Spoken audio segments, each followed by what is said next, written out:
juniors. So, you and I have had this conversation. Yep. What about a young individual? They're coming out of school, they're coming out of a co-op program, which is a great experience. If you can get your hands on a co-op program, I always advocate for them. What are they bringing to the table in terms of their resume? What are they bringing to the table for references if they haven't necessarily worked somewhere? So what they need to bring to the table in my mind is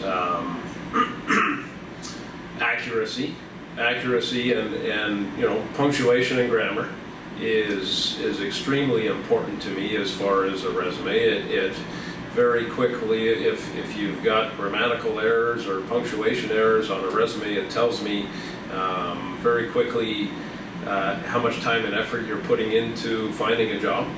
Right. And I've even interviewed guys and I've said, hey, what do you think about your attention to detail? And they've said to me, I believe my attention to detail is great. And I'll point out on his resume on page 2, well, what about this grammatical error? And I missed it, right? So little things like that stick out for me. If someone tells me that they pay attention to detail, it better show on a resume. Right. Right. So little things like that, and personality. It comes back down to attention to detail and personality when I'm looking at young individuals. Again, do they have a personality that is going to fit into this industry, number one? And that's a tough one because like I said, relationships are everything in this industry, but most industries, I believe. But you've also got to have somewhat of thick skin in the construction industry. More so, I think, than other industries out there. Right. And not thick skin in a bad way, just the ability to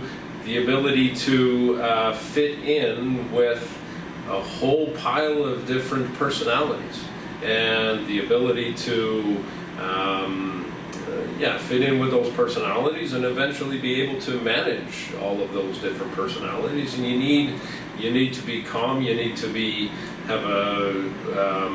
have your head screwed on straight. And you need to have the ability to build those relationships and fit in with everyone that you work with.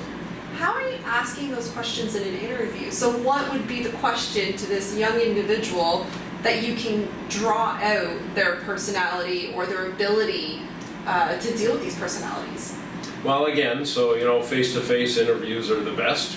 We're going through some challenging times right now with COVID, where we certainly can't do that. So over the last 3-4 months, we've done a whole pile of Zoom interviews.